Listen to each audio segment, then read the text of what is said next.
أعوذ بالله السميع العلي العظيم من الشيطان اللعين الرجيم. بسم الله الرحمن الرحيم. الحمد لله الذي هدانا لهذا وما كنا لنهتدي لولا أن هدانا الله. لقد جاءت رسل ربنا بالحق.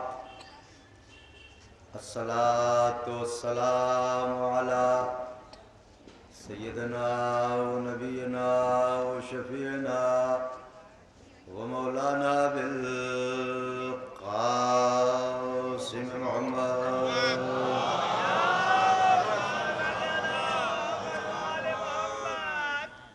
وأهل بيته الطيبين الطاهرين المعصومين المظلومين المنتخبين الذين أذهب الله عنهم الرجس وطهرهم تطهيرا.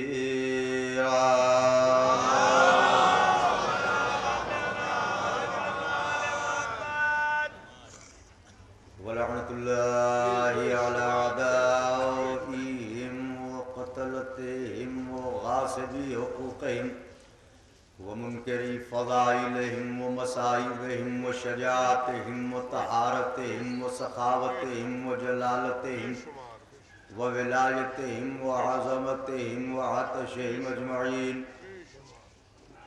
من ليلنا هذا إلى قيام يوم الدين. أما بعد فقد قال الله سبحانه تبارك وتعالى في القرآن المجيد والفرقان الحميد وهو أصدق الصادقين وقاله الحق. بسم الله الرحمن الرحيم. صلوات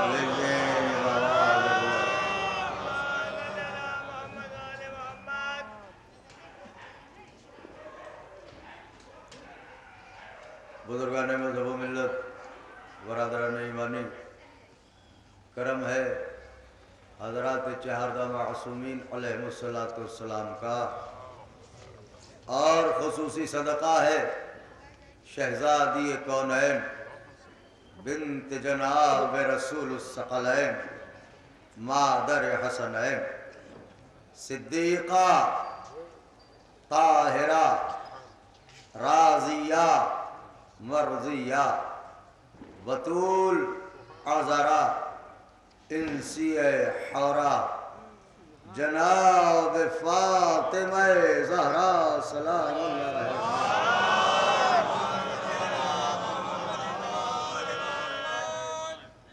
بی بی سلام اللہ علیہا کی نعلین پاک سے لپٹی ہوئی گرد کے ذروں کا تصدق ہے کہ کاتب تقدیر نے ہمارے ضمیر کو غدیر کی آب و ہوا میں پروان چڑھایا.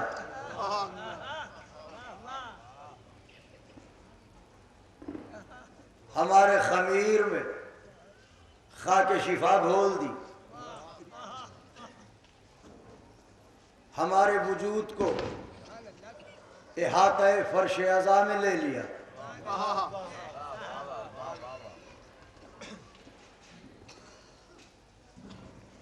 ہماری عقلوں کو قوت ادراک بھی دی تو تلاش فضائل عالی کے لیے.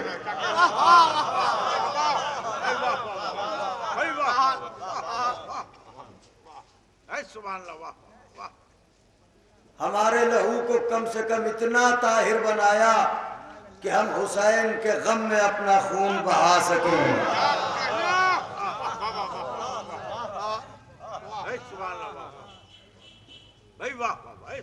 اس خدا کا لاکھ لاکھ شکر ہے جس نے ہماری آنکھوں کے اندھے کنویں کو یوسف اشک آزاد عطا کیا.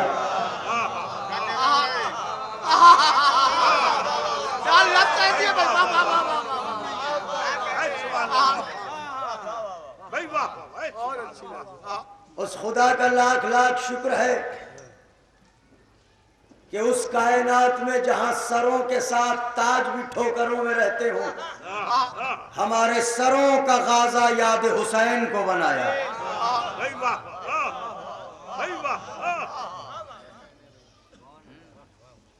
اس کا لاکھ لاکھ شکر ہے کہ کعبے میں مسکن کرنے والے علی کو ہمارے خیمہ دل میں بسایا۔ میں نے جملہ صرف کیا ہے۔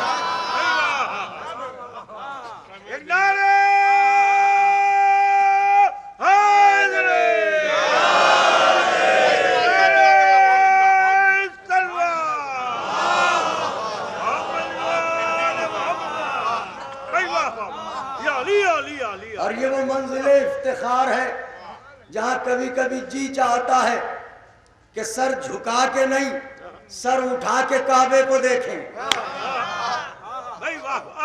بہت نازک جملہ کہا ہے، اس کا سنبھلنا مشکل ہے، لیکن عشق علی سلامت رہے۔ یہ وہ مرحلہ ہے جہاں جی چاہتا ہے کہ کبھی کبھی کعبے کو سر اٹھا کے دیکھیں اور اس سے یہ کہیں کہ جہاں صرف 3 دن علی رہیں وہ تو ہے، جہاں ہمیشہ علی رہیں وہ ہمارا دل ہے۔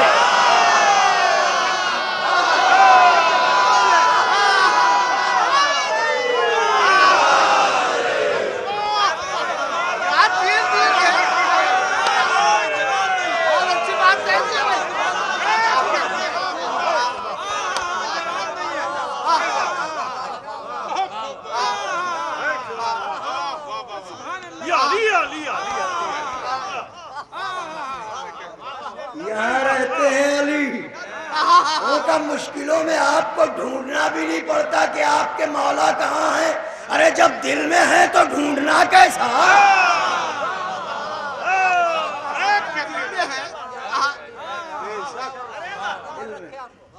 خیمہ دل کی تطہیر کرو، رہنے لگیں گے علی۔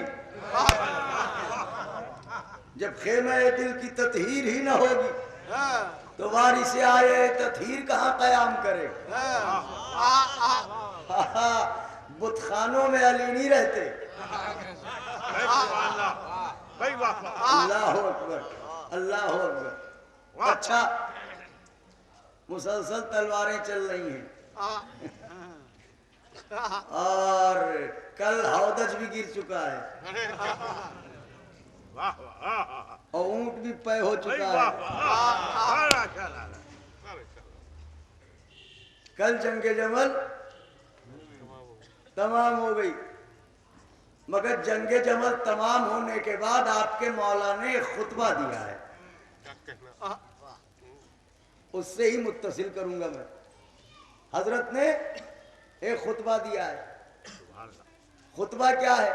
اس خطبے کا عنوان حضرت نے عورت کو رکھا ہے۔ اٹھا کے دیکھیے نہج البلاغہ۔ حضرت نے فرمایا کہ عورت ناقص الایمان بھی ہے، ناقص العقل بھی ہے۔ ہائے ہائے سبحان اللہ، ذرا غور فرمائیں۔ ناقص الایمان بھی ہے، ناقص العقل بھی ہے اور ناقص میراث بھی ہے۔ 3 چیزیں حضرت نے فرمائی ہیں، اور یہ جو حضرت کا خطبہ ہے اس پر سب سے بڑی بات یہ ہے کہ گفتگو جو حضرت کر رہے ہیں اس میں مخاطب وہی ہیں جو آئی تھیں۔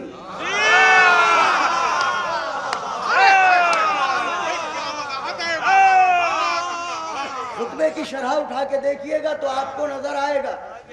اب اس کی وضاحت فرمائی گئی ہے کہ کیوں فرمایا حضرت نے آگے بڑھ کے اس کی وضاحت کی۔ نوجوان بھی ہیں، پڑھے لکھے ہیں، بزرگ بھی تشریف فرمائے یہاں پر، اور بی بی کی کنیزیں بھی بیٹھی ہوئی ہیں۔ اللہ کا شکر ہے کہ عشق اہل بیت ہماری قوم کی ماں اور بہنوں کو ان سرحدوں سے الگ رکھتا ہے۔ حضرت نے فرمایا کہ یہ اس کا ایمان ناقص ہے۔ دلیل کیا ہے؟ دلیل یہ ہے کہ تکلیف شرعی مکمل ماہ اس کے اوپر نہیں ہے، خواہ نماز ہو یا روزہ، لہذا اس سے نقص ثابت ہوا۔ دوسری منزل حضرت نے فرمایا ناقص العقل، حضرت نے فرمایا ناقص العقل اس لیے ہے مرد کے مقابلے میں کہ مرد اکیلا گواہی دے، اس کے مقابل دو عورتوں کی گواہی، یعنی ایک مرد کے مقابل دو عورتوں کی گواہی، لہذا یہاں عقل کا نقص ثابت ہوا۔ میراث کا مسئلہ یہ ہے کہ عورت کو آدھا حصہ دیا جائے گا، مرد کو سبحان اللہ سبحان اللہ، عورت کے لیے اکیلا حصہ ہے، مرد کے لیے دوہرا حصہ ہے، لہذا میراث میں بھی ناقص، عقل میں بھی ناقص، ایمان میں بھی ناقص۔ کون؟ عورت۔ کون؟ عورت۔ ایمان میں بھی ناقص، عقل میں بھی ناقص۔ میں کچھ عرض کرنا چاہ رہا ہوں، ایمان میں بھی ناقص، عقل میں بھی ناقص، میراث میں بھی ناقص۔ کون؟ عورت۔ مسلمانوں کی عقلوں پر حیرت ہے کہ وہ عورت جو ہر منزل میں ناقص ہی ناقص ہے، اسی کے پیچھے پیچھے جمل بھی ہو گئی۔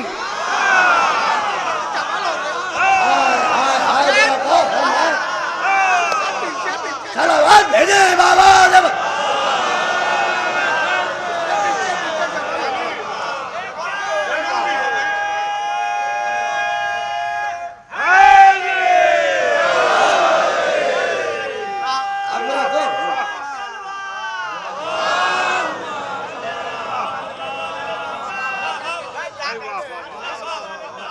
اور اب اہل علم تشریف فرما ہے، میں ایک بات عرض کرنا چاہتا ہوں۔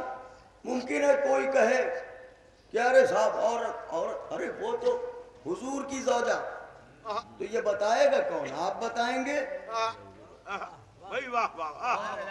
یا وہ بتائے گا جس کی زبان سے نبی بولے؟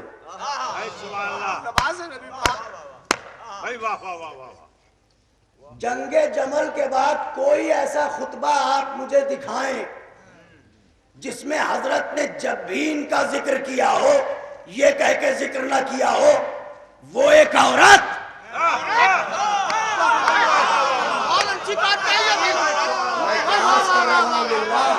پڑھے لکھے لوگ محسوس ہونا، تم اسے ایک عورت کے بہکائے میں آئے، یہی لفظ ملے گا، وہ ایک عورت، وہ ایک عورت، وہ ایک عورت، اور لہجہ بھی ایسا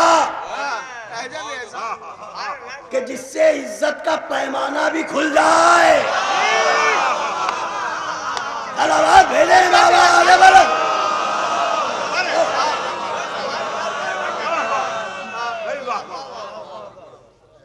وہ ایک عورت، وہ ایک عورت، وہ ایک عورت، یہی حضرت نے فرمایا۔ اب جنگ جمل ہو گئی، ناکام و نامراد یہ واپس آ گئی، چاہتی تھی کہ طلحہ کو خلیفہ بنا دے، طلحہ بھی دنیا سے گیا، مالدار گھرانہ ڈھونڈا تھا۔ جو جملے کہہ رہا ہوں میں بات بالکل تیزی سے چلیے گا میرے ساتھ۔ مالدار گھرانہ ڈھونڈا تھا، آپ کہیں گے یہ آپ نے کیسے کہہ دیا؟ جب اس کی میراث تقسیم ہوئی ہے اس کے مرنے کے بعد طلحہ کی، تو اس کی 4 بیویاں تھیں، عورت کا 8واں حصہ ہوتا ہے، 8ویں حصے کی چوتھائی ایک عورت کو جب ملی تھی تو 16 لاکھ درہم ملے تھے۔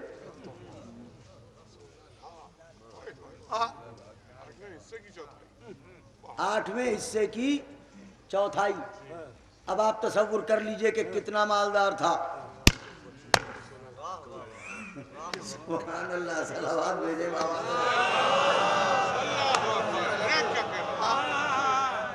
مگر یہ دولت آئی کہاں سے؟ یہ کمائی بھی دولت نہیں تھی، لوٹی بھی دولت تھی۔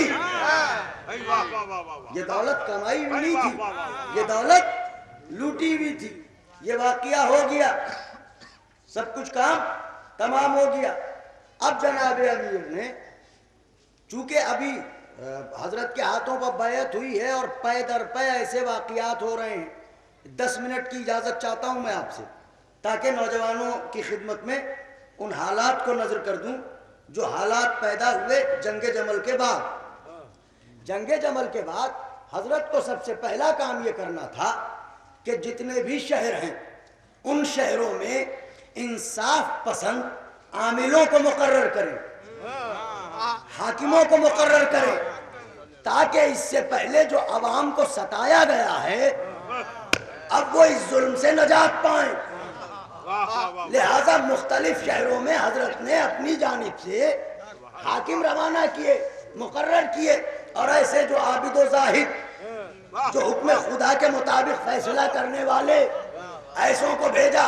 چنانچہ جہاں ہر جگہ بھیجا وہیں شام کی طرف بھی بھیجا, اور شام میں قبضہ کیے ہوئے ہے معاویہ.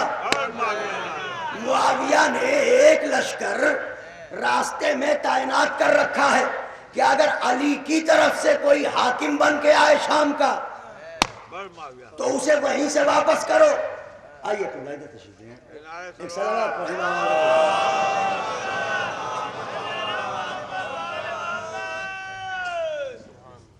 اس نے وہاں پہ ایک اور صلوات پڑھ لے بابا.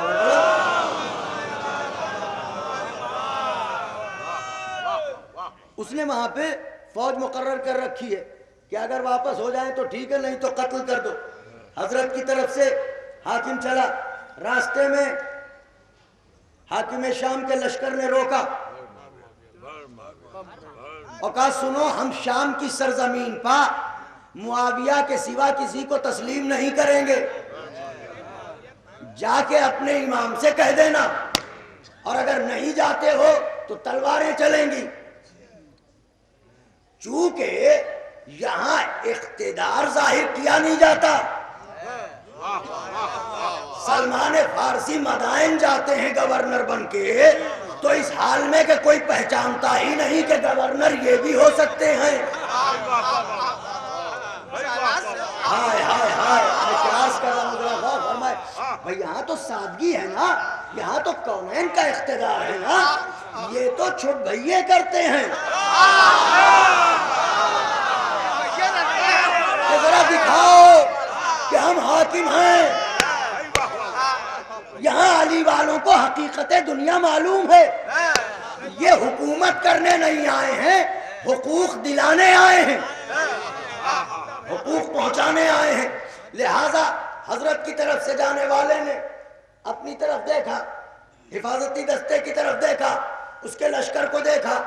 نتیجہ یہ سامنے آیا کہ اگر ہم مقابلہ کرتے ہیں تو ایسی صورت میں ہمیں قتل کیا جائے گا اور حضرت کو حقیقت حال بھی نہیں معلوم ہو سکے گی. لہذا ایسا کرو کہ جلدی واپس ہو جاؤ اور حضرت سے یہ بتاؤ کہ حالات شام کے کیا ہیں. یہ لشکر واپس ہوا, حضرت کو اطلاع ملی. جب حضرت کو اطلاع ملی تو حضرت نے اب اپنی جانب سے بھیجا قاصد. جو لوگ یہ کہتے ہیں کہ تلوار کے زور پر علی کی تلوار کے وار کی طاقت تو نہ گھٹا سکے, یہ لکھ دیا کہ تلوار کے زور پر علی. آپ سمجھے یہ بات کیا ہے؟ یہ الزام در پردہ ذوالفقار علی پائے, اس لیے کہ لکھنے والے کو بھی پتا ہے کہ فوج اسلام میں علی کی تلوار کے سوا ہے کیا. جملارز کیا ہے, اللہ محسوس فرمائے اس کو. علی کی ذوالفقار کے سوا فوج اسلام میں ہے کس کے پاس کیا طاقت, کیا جرأت. لہذا اب وہ گیا, جانے کے بعد اس نے حضرت کا خط دیا. حضرت نے اس میں لکھا تھا کہ دیکھ تجھے چاہیے ہے کہ تو آ جا میرے پاس, میرے ہاتھوں پر بیعت کر, میرے ہاتھوں پر بیعت کر, میرے پاس آ تو. یہ لکھا حضرت نے. اس نے خط کو پڑھا, کہا ہم اس کا جواب ابھی نہیں دیں گے, تم جاؤ, ہم اپنے آدمی سے بھیج دیں گے. ہمارا اپنا قاصد ہے جو جواب لے کے جائے گا. چنانچہ قاصد واپس آیا. اب یہ بڑا پریشان کہ میں کیا کروں. یہ گیا اپنے بھائی کے پاس, ولید ابن ابو سفیان،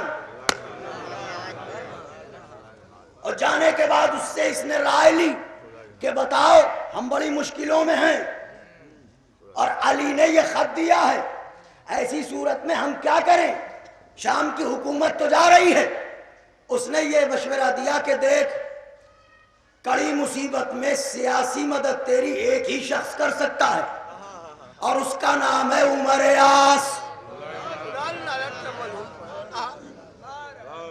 لہذا تو سب سے پہلے اپنا قاصد عمر یاس کے پاس بھیج۔ حق و باطل کیا ہے تاریخ نے سب بیان کر دیا ہے، میں نکتے نہیں پڑھ رہا ہوں، صرف تاریخ پڑھ رہا ہوں میں، کہ کوئی یہ کہے کہ صاحب بلال صاحب نے تو یہ بات پڑھ دی، جو تاریخ ہے وہی ہے، اپنی طرف سے کچھ نہیں۔ اس نے کہا کہ عمر یاس کو بلا، اس کا مشورہ تیرے کام آ سکتا ہے۔ اس نے فوراً ہی قاصد بھیجا عمر یاس کے پاس۔ عمر یاس گھر پتا، قاصد پہنچا معاویہ کا، اس کا خط دیا، خط اس نے پڑھا، اس میں لکھا ہوا تھا کہ علی نے مجھ سے بیعت طلب کی ہے، میں بڑی سخت پریشانیوں میں ہوں، اس لیے کہ مجھے معلوم ہے اگر علی کی بیعت میں نے کر لی تو پھر شام کی حکومت بھی جائے گی اور ہم منمانی بھی نہ کر پائیں گے، لہٰذا ہم اس وقت تیری سخت ضرورت محسوس کر رہے ہیں، دوستی کے تقاضوں کو پورا کر، میرے پاس جلدی واپس آ۔ اس نے یہ خط پڑھا، خط پڑھنے کے بعد اپنے دونوں بیٹوں کو بلایا، عبداللہ ابن عمر، محمد ابن عمر، دو بیٹے اس کے، دونوں کو بلایا، سامنے بٹھایا، بٹھا کے پہلے عبداللہ سے پوچھا میرے بیٹے علی اور معاویہ کا مقابلہ ہے، معاویہ نے مدد کے لیے بلایا ہے، بتاؤ کیا رائے ہے تمہاری؟ بیٹے نے باپ کو دیکھا اور کہا سنیے، تھوڑی سی دنیا کے لیے آخرت کو نہ بیچیے۔ بھائی للہ حضرات غور فرمائیے، ہم کوئی نکتہ نہیں پڑھیں گے، بس تاریخ ہی سنتے چلے جائیے۔ تھوڑی سی دنیا کے لیے آخرت کو نہ بیچیے، اس کا مطلب یہ ہے کہ عمر یاس کے بیٹے کو بھی یہ معلوم ہے کہ جو معاویہ کی طرف گیا اس کی آخرت گئی، اب وہ چاہے کل والے ہوں اور چاہے آج۔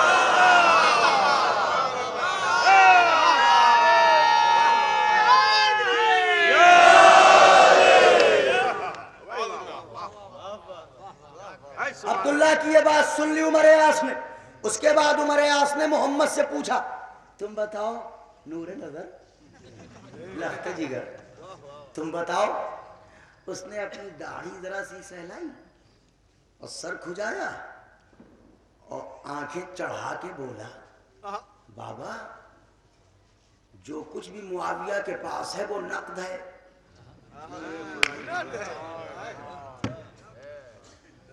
اور جو عبداللہ کہہ رہے ہیں یہ کل کی بات ہے، تو ہم یہ سمجھتے ہیں کہ کل کے وعدے پر آج کے نقد کو چھوڑ دینا عقل مندی نہیں ہے۔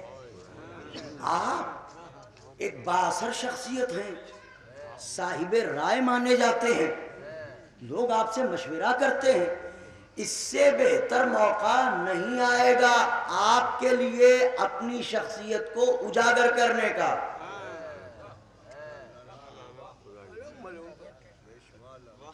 لہذا میں آپ کو یہ رائے دوں گا فوراً نکل جائیے آپ۔ دونوں کا بیان سنا اس نے، دونوں کے بیان سننے کے بعد اب اس نے نتیجہ دیا، باپ ہے نا، نتیجہ دیا اس نے کہا عبداللہ نے جو رائے دی اس سے ہماری آخرت بچ رہی ہے،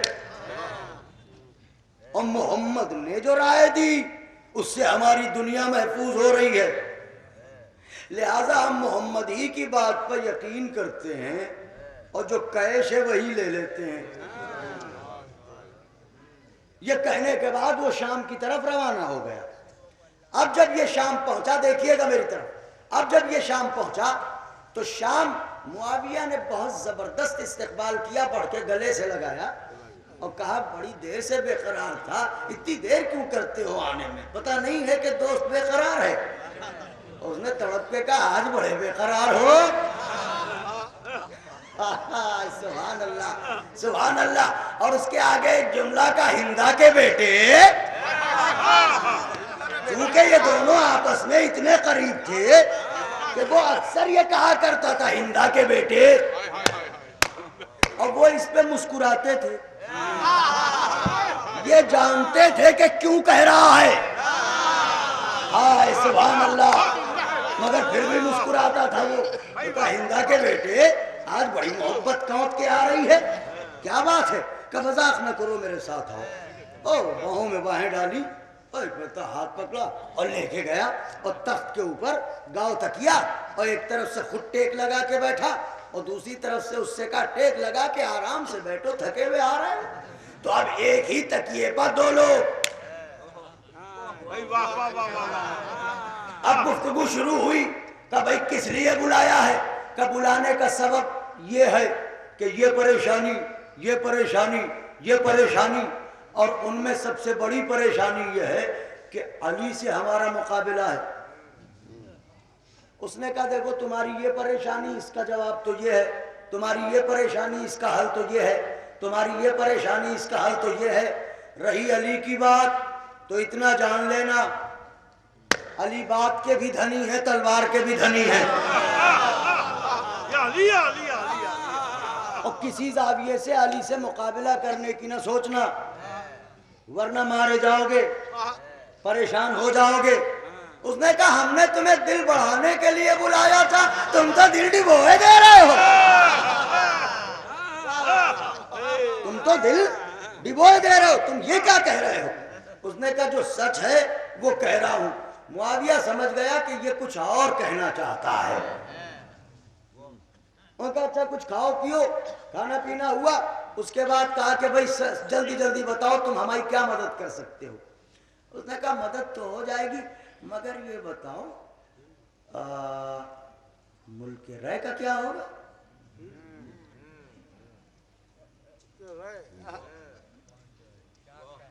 ہاں بڑا نازک جملہ ہے، ملک رائے کا کیا ہوگا؟ عجب ملک ہے، اس گھرانے کی دشمنی ہی کے لیے جیسے بنا ہو، جسے دیکھیے ملک رائے، جسے دیکھیے ملک رائے، جسے دیکھیے ملک رائے، مگر تاریخ گواہ ہے ان کی عداوت کے لیے جس سے ملک رائے کا وعدہ کیا گیا واصل جہنم ہو گیا، حکومت نہ ملی۔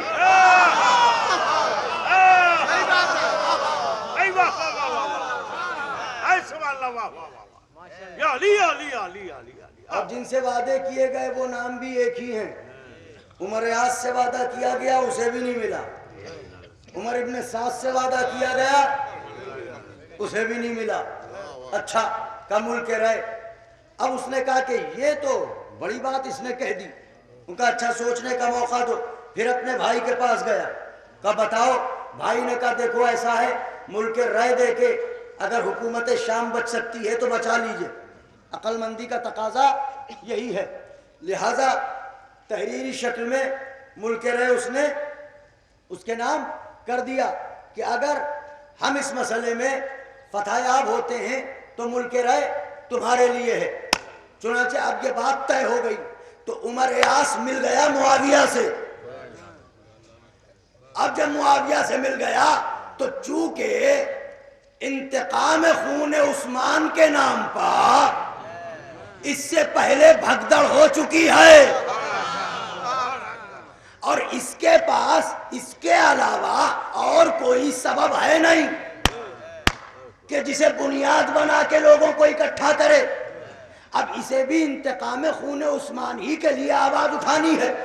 لہٰذا اس نے عمر عاص سے مشورہ کیا کہ اب کیا کرے، تو عمر عاص نے کہا کہ دیکھ اب صحابیوں کو خرید، قرآن کے حافظوں کو خرید، اب انہیں خرید جن کی باتوں کا اثر سماج میں ہے۔ لہٰذا اب لوگ خریدے جانے لگے اور لوگوں نے جگہ جگہ تقریریں کرنا شروع کی کہ تمہاری گردنوں پر خون عثمان قرض ہے، تمہیں چاہیے ہے کہ اٹھو اور اس کا بدلہ لو، علی کے مقابلے میں نکلو معاذ اللہ، اٹھو اور خون عثمان کا بدلہ لو، اٹھو اور خون عثمان کا بدلہ لو۔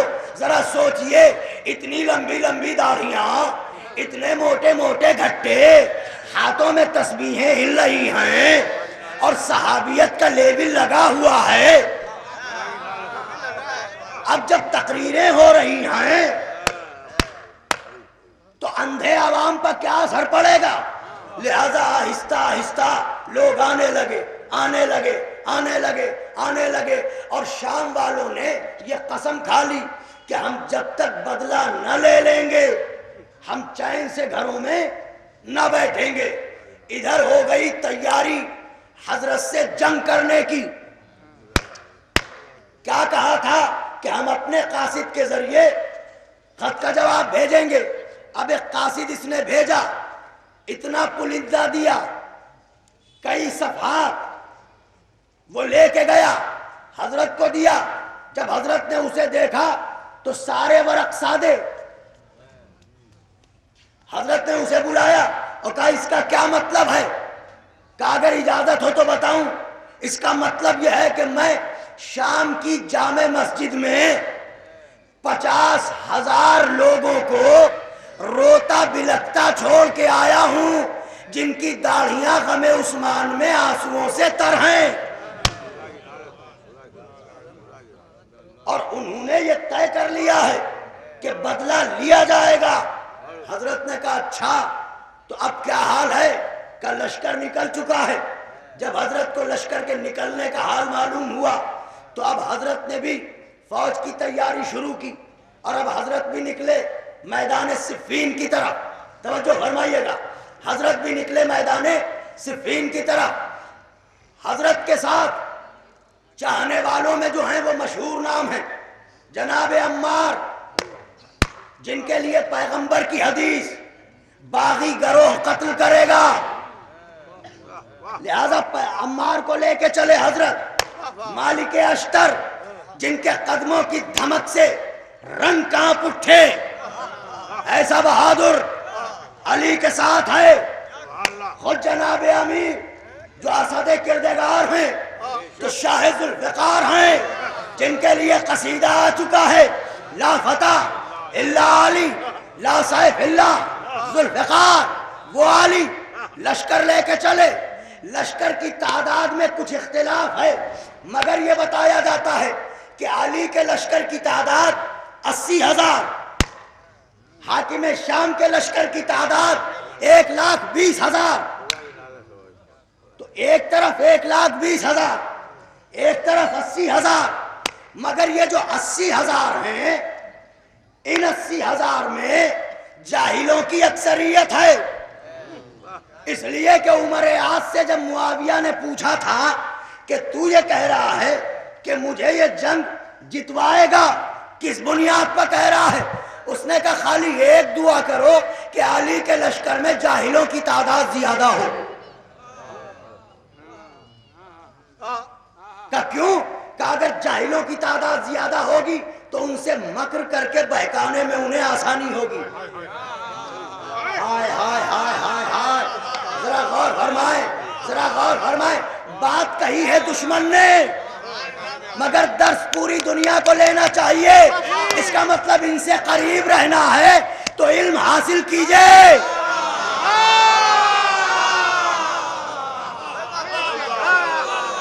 یہ کلمہ میرا نئی نسل کے لیے تھا، نوجوان بھائیوں کے لیے تھا۔ بغیر علم کے اس نے کیا کہا؟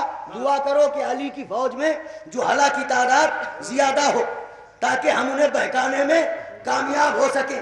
لہٰذا اب یہ جو 80,000 ہیں حضرت کے ساتھ، ان کا مسئلہ یہ ہے کہ انہیں کب کون بہکا دے کچھ پتہ نہیں، لہٰذا ہر زاویے سے فوج پہ نظر رکھنی ہے کہ کوئی بہک تو نہیں رہا ہے، کوئی پھسل تو نہیں رہا ہے۔ اچھا، پھسلنے کا مطلب یہ نہیں کہ ایک پھسلا، سردار پھسلا تو پورا قبیلہ گیا۔ اس زمانے میں یہ تھا کہ سردار پھسلا تو پورا قبیلہ گیا۔ لہذا معاویہ نے کیا کیا کہ اپنے لشکر کو تیز رفتاری کے ساتھ بڑھایا۔ بات شروع ہو گئی، تیز رفتاری کے ساتھ آگے بڑھایا۔ میدان صفین میں پہنچا اور فرات کے کنارے پہرے داروں کو تعینات کر دیا. چونکہ اس کا لشکر پہلے پہنچا لہذا فرات پر اس نے اپنے لشکر کو تعینات کیا اور اس کے بعد اس نے اعلان کر دیا کہ خبردار علی کے لشکر کو ایک قطرہ آب نہ ملے.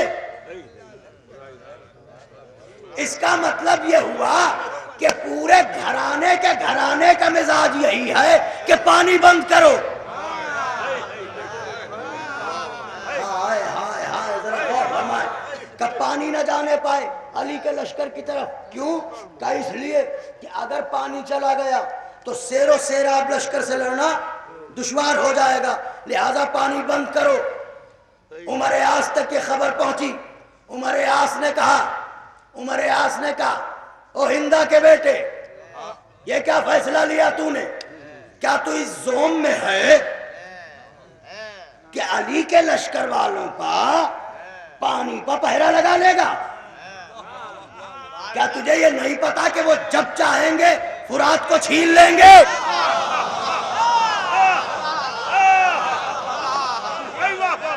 وہ جب چاہیں گے گھاٹ پر قبضہ کر لیں گے. معاویہ نے کہا اچھا تو جب وہ قبضہ کر لیں گے تو اس کا مطلب وہ ہمیں بھی پانی نہیں دیں گے. عمر عاص نے کہا کیا اپنا جیسا سمجھ لیا ہے؟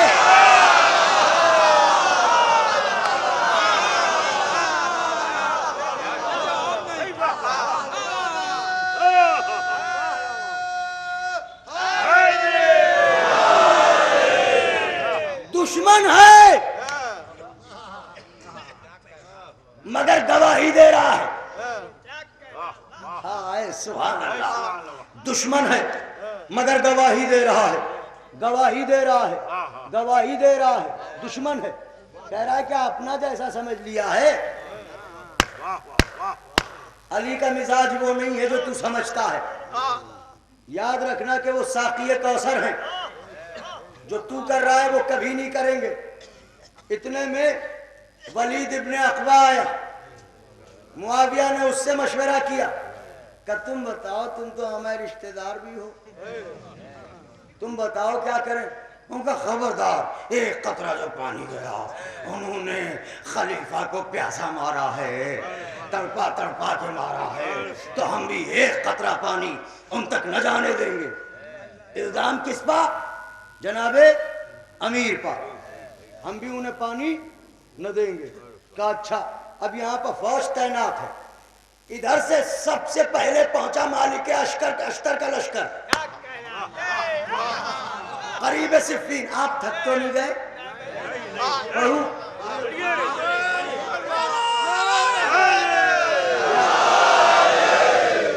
ادھر سے پہنچا سب سے پہلے مالک اشتر کا لشکر. مالک اشتر کا نام ایسا تھا کہ جس میدان میں مالک اشتر کی موجودگی دشمن پر ظاہر ہو جاتی تھی وہیں پر دل ٹوٹ جاتے تھے. مالک اشتر پہنچے مگر جب فوج کی تعداد دیکھی اور گھاٹ پر پہرا تو مالک اشتر کے قدم رکے. پیچھے سے علی آئے. علی نے کہا رکے کیوں، بڑھو. میں عرض کروں گا مالک اشتر رک کیوں گئے؟ کہا رے فرق ہونا چاہیے مالک میں اور علی میں.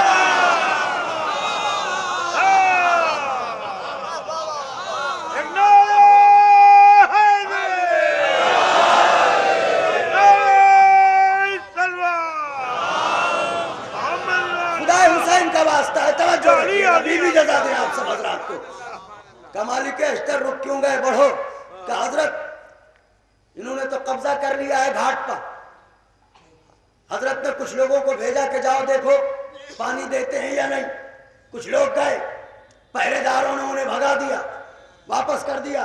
کہ علی کے لشکر کو ایک بوند پانی نہ ملے گا. انہیں یہ پتا نہیں کہ یہ نہر فرات ہے، باغ فدق نہیں ہے.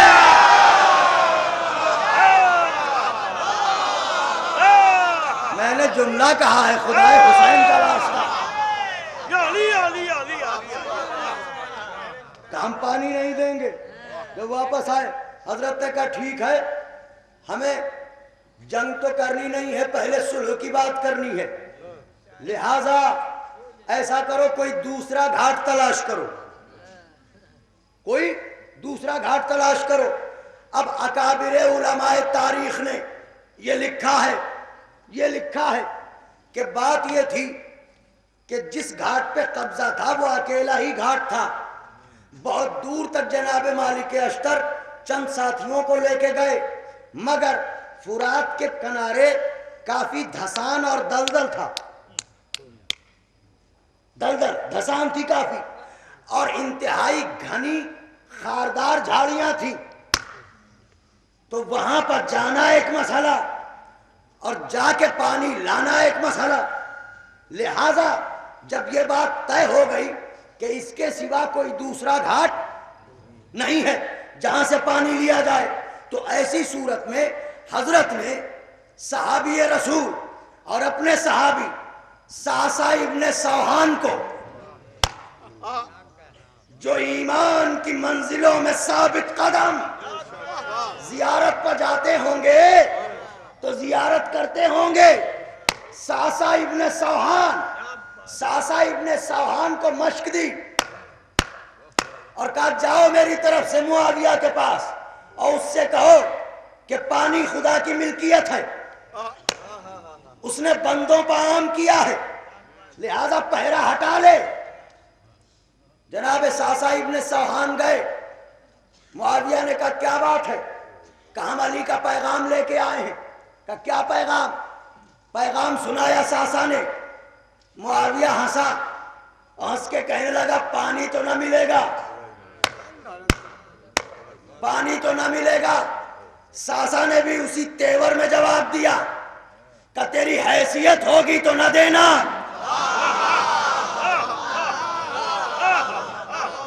علی کے لشکر کی تلواروں میں کم دھار نہیں ہے,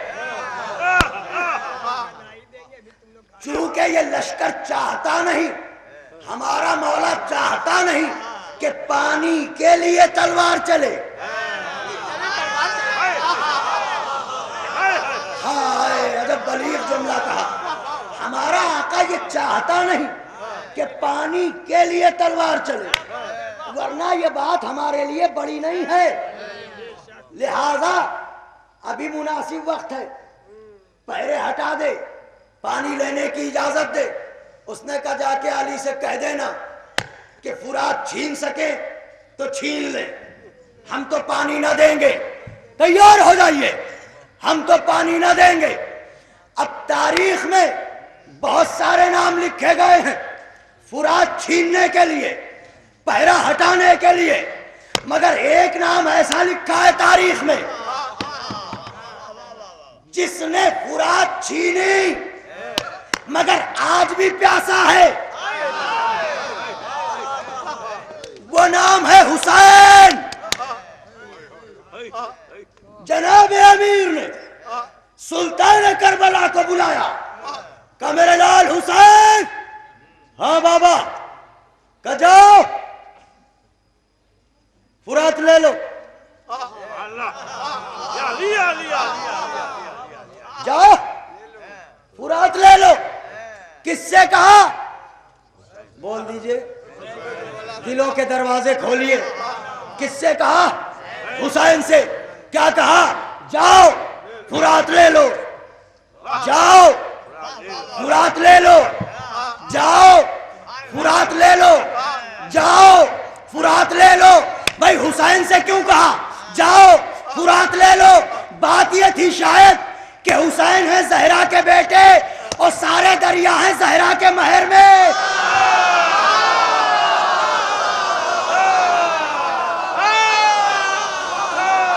آئے میں کیسے پڑھوں؟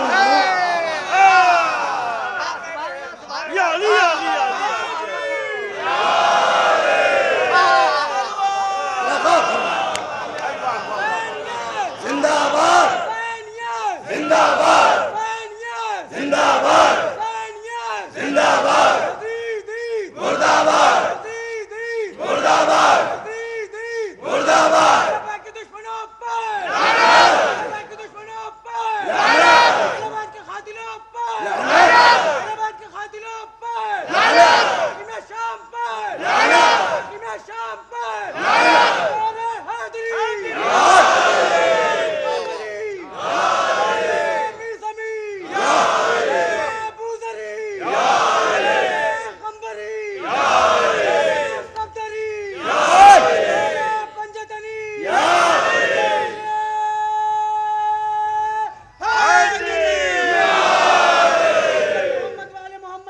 سبحان اللہ بلند پنجتنی نعرے سلیوان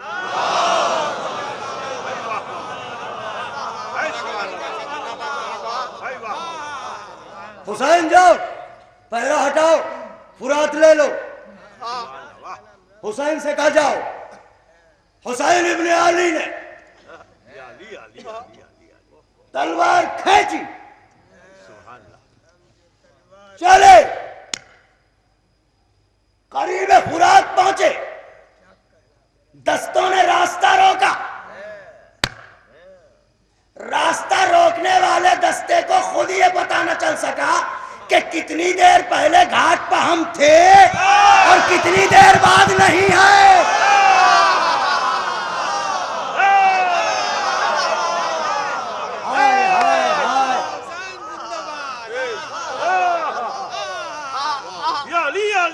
کب تھے کب نہیں ہے انہیں خود پتہ نہیں چل سکا مگر دنیا نے چاند اور سورج کو ایک ساتھ نہ دیکھا ہوگا دیکھا آپ نے دیکھا نہیں دیکھا کسی نے چاند سورج کو ایک ساتھ نہ دیکھا مگر آئیے آج دیکھیے حسین آگے آگے چل رہے ہیں حسین ابن علی کے پیچھے سر سے پاؤں تک نقاب میں لپٹا ہوا ایک شہزادہ اس کا عالم یہ ہے کہ پشت سے جو بھی حسین پر حملہ کرنا چاہتا ہے وہ نیزہ چبھو کے اسے اٹھاتا ہے حسین کے آگے اچھال دیتا ہے حسین کے آگے اچھال دیتا ہے حسین کی تلوار چلتی ہے اس کا سر اڑتا ہے حسین کی تلوار چلتی ہے اس کا سر اڑتا ہے عجب شہزادہ ہے جو شیر کو مسلسل شکار دے رہا لو میرے مولا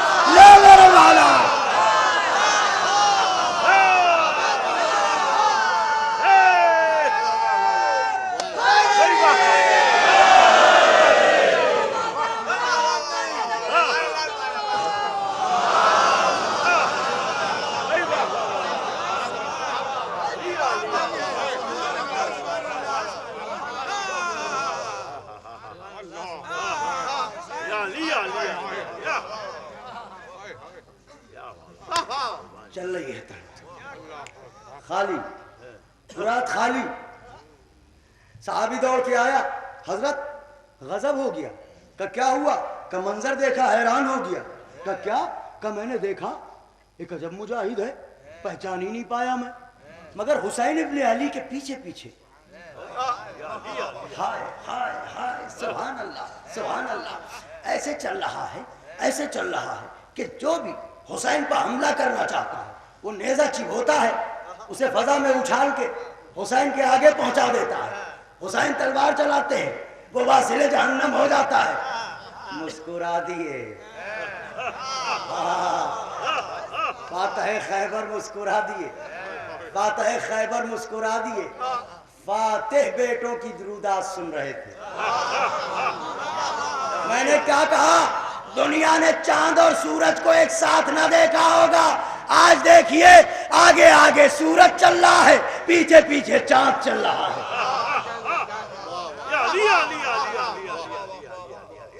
فرات پر قبضہ ہو گیا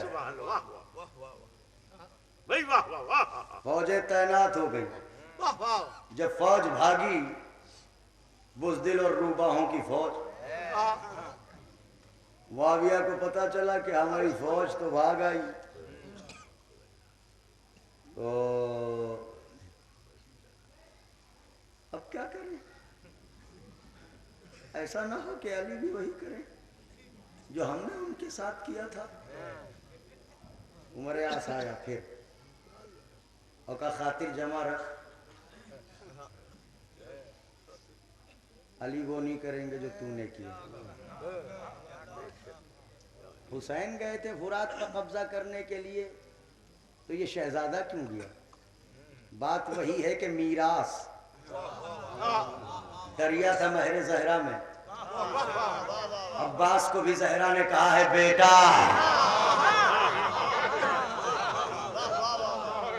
ہائے ہائے ہائے عباس کو بھی کہا ہے بیٹا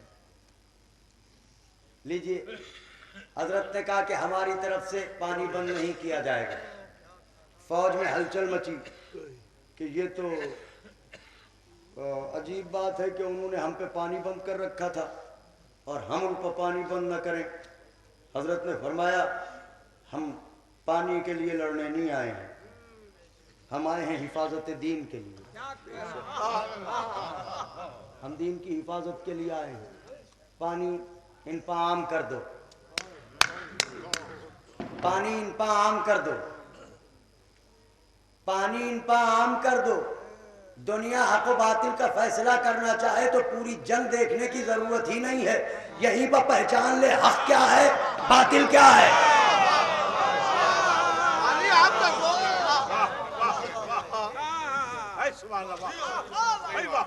ورنہ جنگ میں تو یہ ہوتا ہے کہ جو تم نے کیا وہ ہم کریں گے, مگر یہ ہے سیرت عالی, یہ ہے کردار عالی. اب بھی لوگوں کو تاریخ نہیں نظر آتی, اب بھی لوگ اندھے بنے ہوئے ہیں, تو اب اس کا تو کوئی علاج نہیں ہے. وہی کہ جسے دوزخ کھینچ رہی ہو وہ کیا کرے, اس کے سوا تو کچھ نہیں ہے. لیجئے اب حضرت نے صلح کی بات شروع کی. کائنات میں کوئی ایسا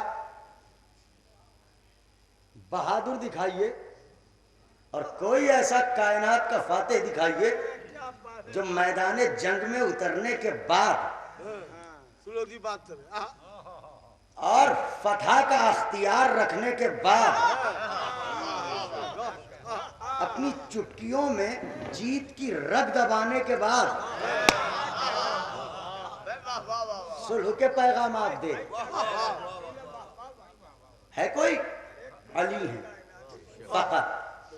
جناب امیر نے بات چیت شروع کی. بات یہی کہ نہیں, ہم تو خون عثمان کا بدلہ لیں گے, ہمیں اس خون کا بدلہ چاہیے, ہمیں اس خون کا بدلہ چاہیے, ہمیں اس خون کا بدلہ چاہیے. افسوس کی بات ہے خون عثمان کے انتقام کی آوازیں تو اتنی اٹھیں جبکہ وہ فقط دنیا ان کو صحابی کہتی ہے.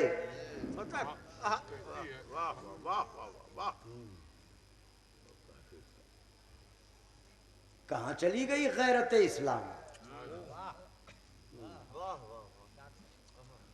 کسی مقدس مظلوم کے خون کے انتقام کی بات کی کسی نے؟ سوچے دنیا. چلیے بات کسی صورت طے ہونے پہ نہیں آ رہی ہے. یہاں ہوا یوں کہ اس ملعون نے حملے بھی کروا دیے اور اب جنگ چھڑ گئی. جب جنگ چھڑی تو اب عالم یہ ہوا کہ فرات تو اب یہ چونکہ جنگ صفین کا مسئلہ یہ ہے کہ میں بہت سمیٹ رہا ہوں, اس لیے کہ شاید میں 1 گھنٹے پڑھ بھی چکا اور ابھی تلوار چلی بھی نہیں ہے نا, تو اب بس میں آ رہا ہوں. تو اب میں سارے واقعات چھوڑ رہا ہوں, بھائی ایک منظر سن لیجئے اور بات تمام ہو جائے. اب ادھر سے حملے شروع ہو گئے.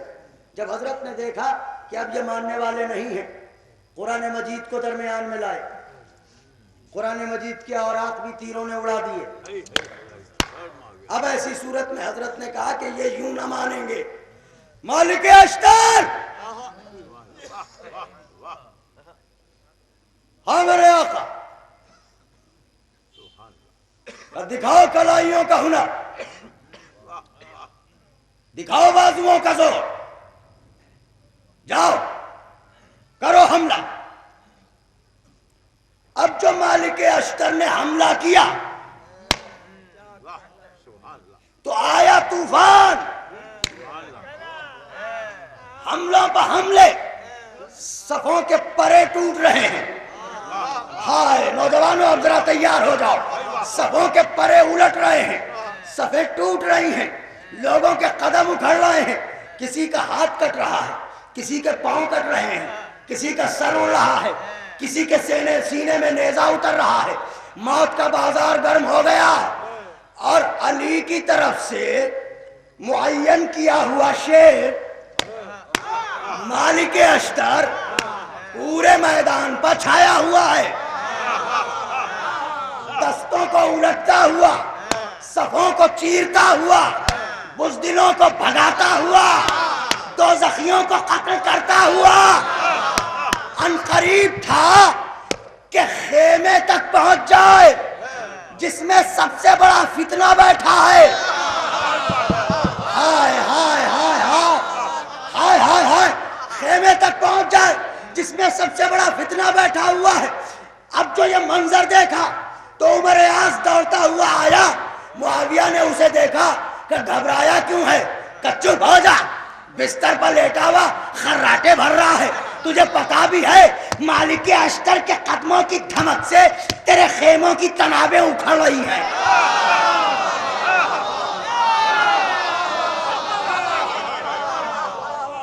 تیرے خیمے کی تنابیں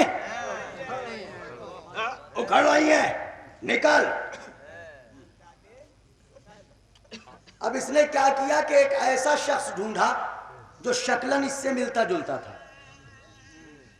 اس کو اپنا لباس پہنایا، اور لباس پہنانے کے بعد اس کو روانہ کیا تاکہ دنیا یہ سمجھے کہ یہ خود لڑنے آیا ہے، یہ خود لڑنے آیا ہے۔ اور یہ مشورہ بھی عمر عاص نے دیا تھا۔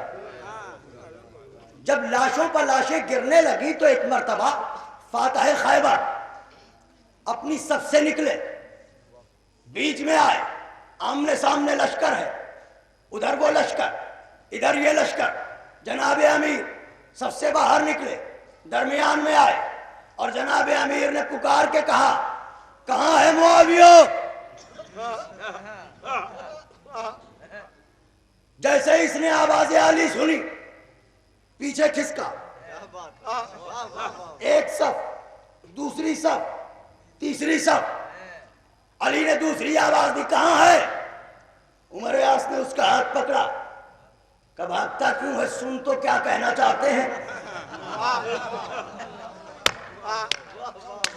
عمر عاص یہ چاہتا ہے کہ کوئی ایسا موقع آ جائے کہ خالی ملک رہ کا مسئلہ نہ ہو۔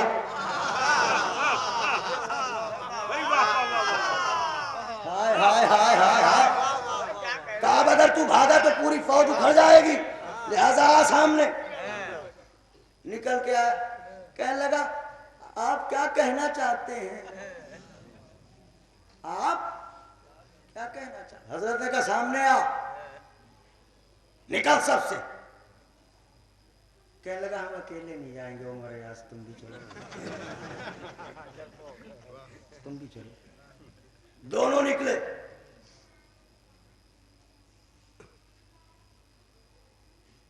معاویہ کہیے یا علی، یہ جو تو خون بہا رہا ہے، یہ جو لاشیں پڑی ہوئی ہیں،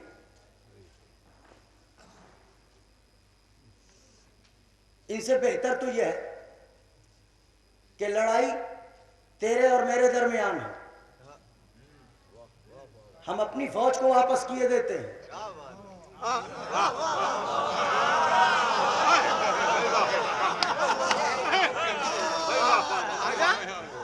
میں تو سمجھتا تھا کہ جانے کیا ہوگا، کہ ہم اپنی فوج کو واپس کیے دیتے ہیں، تو اپنی فوج کو واپس کر، آ ہم دونوں،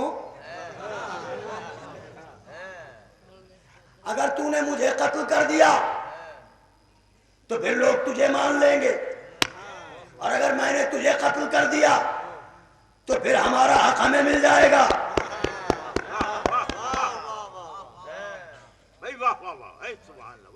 کہنے لگا نہیں، وہ لڑائی کی بات نہ کیجیے اور کچھ کہیے۔ حضرت نے کہا اس سے بہتر اور کوئی راستہ نہیں ہے، سب کی جانیں تلف کرنے سے بہتر یہ ہے کہ تو میرے سامنے آ، مقابلے کے لیے نکل۔ عمر عاص کو ملا موقع، اس نے کہا ٹھیک تو کہتے ہیں علی،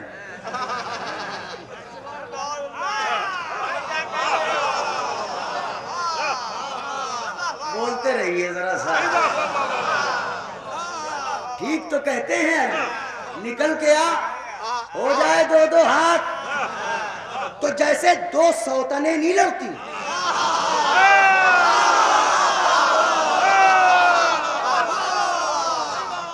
ایسے ہی دونوں آپس میں لڑنے لگے.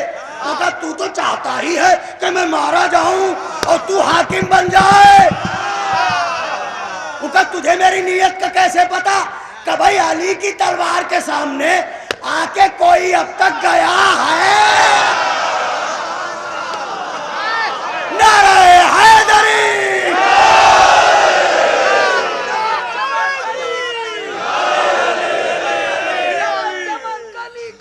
علی علی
چاہتا ہی ہے کہ میں مارا جاؤں تاکہ حکومت کی بات ڈور تو سنبھالے. عمر اعظم نے کہا بزدل ارے پلٹ کے میدان سے جا رہا ہے عورتوں کے تانوں سے تو بچ. میں کہوں گا جب ان سے بڑے بوڑھے نہ بچے تو یہ کیا بچے گا.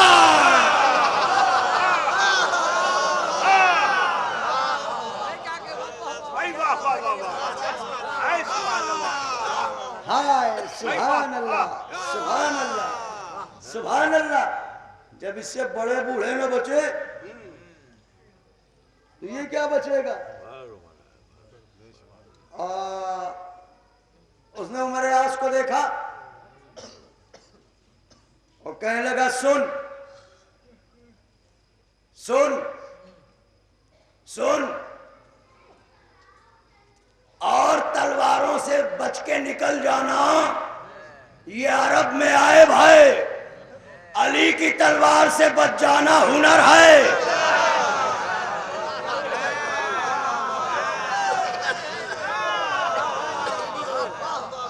علی کی تلوار سے بچ جانے کا مطلب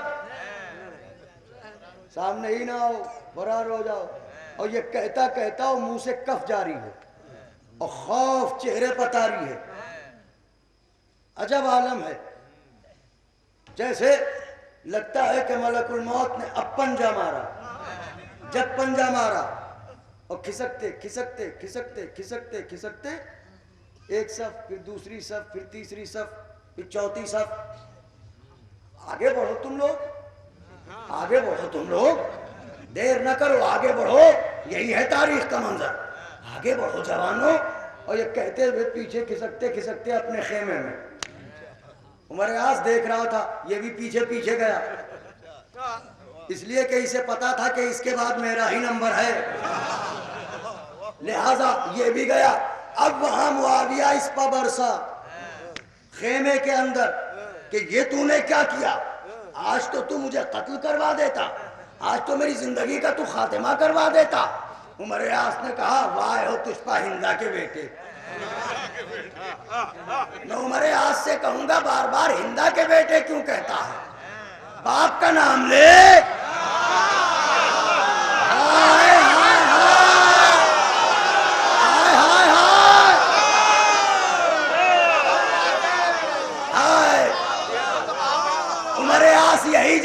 کہے گا معلوم ہو تو نام لے.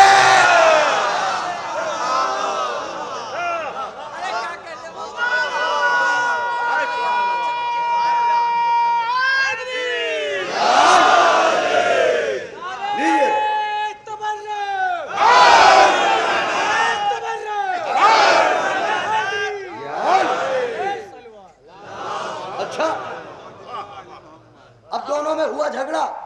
عمر آس کو آیا غصہ, کہا اچھا تو بزدل ٹھہرا, میں جا رہا ہوں اور میری لڑائی ہوگی علی سے. کوئی لکھنؤ کا باشندہ ہوتا تو کہتا میاں یہ منہ اور مسور کی دال.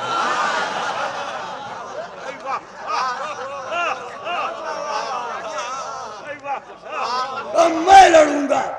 اور یہ کہہ کے اس نے زرہ پہنی اور خود سر پر رکھا اور تلوار کمر میں لٹکائی اور ایک مرتبہ میدان میں گیا. ادھر جناب امیر میدان پر چھائے ہوئے ہیں.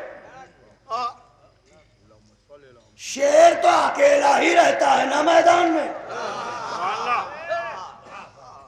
میدان میں چھائے ہوئے ہیں. ایک موقع پر اس نے دیکھا کہ جناب امیر اور جناب مالک اشتر دونوں ایک ساتھ جا رہے ہیں.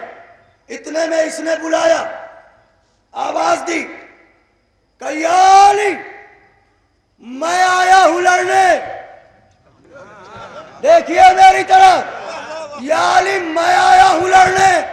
اسے اندازہ بھی نہ تھا کہ اتنی جلدی دلدل علی کو ہم تک لے آئے گا. ادھر کہا کہ ہم آئے ہیں لڑنے. علی نے کہا مالک ٹھہرو. یہ کہہ کے گھوڑے کی باگ موڑی. اب جو اس نے دیکھا تو کیا دیکھا, شاہ ذوالفقار یہ آیا, یہ آیا, یہ آیا, یہ آیا. تلوار بے نیام ہوئی. چلنا چاہتی تھی تلوار کہ ملعون نے بڑی ہائے ہائے ہائے, بس اب کچھ کہوں گا نہیں. انتہائی بےہودگی کی ملعون نے گھوڑے سے گر پڑا.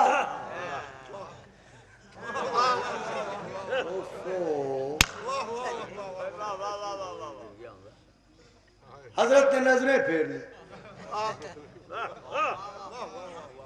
حضرت نے نظریں پھیر لی. اب یہ ہولا خفتہ بھاگا ہوا خیمے میں آیا تو معاویہ نے دیکھا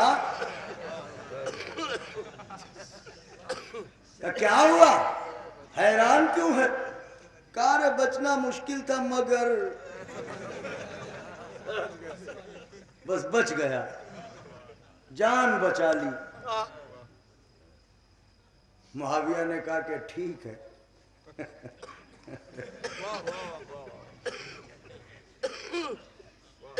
صلوات پڑھیں.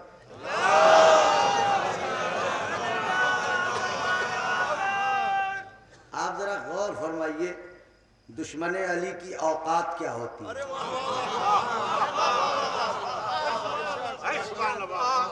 دشمن کی اوقات کیا ہوتی ہے یہ آپ تصور فرمائیں.